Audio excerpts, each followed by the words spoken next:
The Strength of Stillness, a story about mastering your emotions.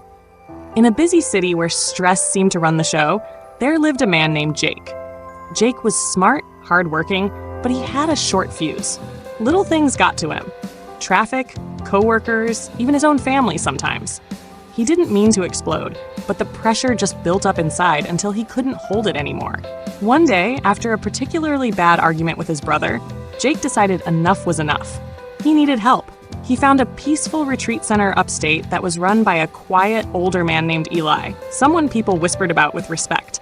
They said Eli used to be a high-powered executive, but he walked away from it all to teach others about peace, balance, and control. Jake signed up. When he arrived, the place was still and calm. No phones, no emails, just the wind, the trees, and the occasional chirp of a bird. Jake was restless. "What is this place?" he muttered. Eli greeted him with a kind smile and said, "Come, walk with me." As they strolled through the woods, Eli said, "Let me tell you a story." The story within the story. Once, there was a powerful governor who visited a neighboring state to meet a wise old leader. During a feast, the governor noticed a small bug in his soup. Furious, he threw the bowl aside and demanded another. The wise leader simply smiled and said, "Your Majesty, it wasn't the bug that ruined your evening. It was your reaction to it." The governor, shocked, fell silent. No one had ever spoken to him that way, but something about it stuck with him. When he returned home, he began practicing patience, learning that peace doesn't come from controlling everything around you, but from controlling what happens inside you. Jake chuckled.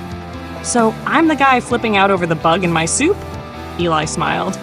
"Aren't we all sometimes?" Over the next few weeks, Jake learned to breathe before reacting, to pause instead of explode. It was hard, really hard, but slowly he noticed something. His heart didn't race as much. His shoulders weren't always tight. Conversations that used to end in shouting now ended in understanding. One afternoon, his younger cousin called him in tears over a breakup. Jake listened, really listened, and gave comfort without judgment. When the call ended, the cousin said, "You've changed. You're so calm." Jake smiled. "I just stopped letting the little stuff own me."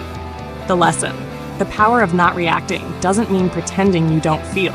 It means choosing how to respond. It means recognizing that your peace is too precious to hand over to every small irritation, insult, or inconvenience. And in a world full of noise, anger, and distraction, that kind of calm, that's real strength.